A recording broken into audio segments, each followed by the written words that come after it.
What would you do if you were starving, but saw two strangers hungrier than you? Most people would walk away, but this 17-year-old gave up the only meal he had, and that decision changed his destiny overnight. Jamal was just 17, but life had given him the weight of 40 years on his young shoulders. His shoes were worn, his clothes second-hand, and every day after school he walked to the local diner to scrub dishes until midnight. Why? Because he had to. His father had passed when he was little. His mother worked 2 jobs, cleaning houses by day and sewing clothes at night. Jamal stepped up, not for himself, but so his younger sister could eat, so the rent wouldn't go unpaid. And yet, despite his efforts, Jamal often went to bed with nothing but hunger as his companion. But one thing kept him going. Hope. Hope that one day life would be better. One rainy evening, after hours of scrubbing greasy plates, Jamal used his few earned dollars to finally buy himself a hot dinner. He carried his tray with pride, ready to sit in the corner booth where he always ate in silence. But then something stopped him. At the counter sat an elderly couple. Their clothes were clean but faded, their hands trembling as they searched their pockets for change. Jamal overheard their quiet whispers. "We don't have enough. Maybe just coffee tonight." The old woman's eyes were filled with quiet shame. The old man lowered his head, embarrassed. Jamal glanced at his own plate. A steaming burger, fries, a small soda. It was the only meal he would have that day. His stomach growled so loudly he almost laughed, but his heart wouldn't let him walk past. He stood, walked to the counter, and without a word slid his tray in front of them. The old woman gasped, "Son, you can't.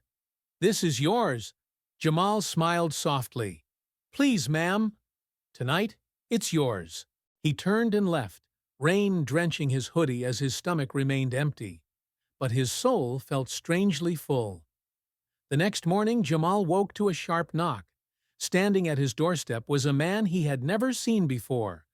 Tall, well-dressed, his suit crisp, his shoes polished. Behind him sat a sleek black Mercedes that didn't belong on Jamal's worn-out street.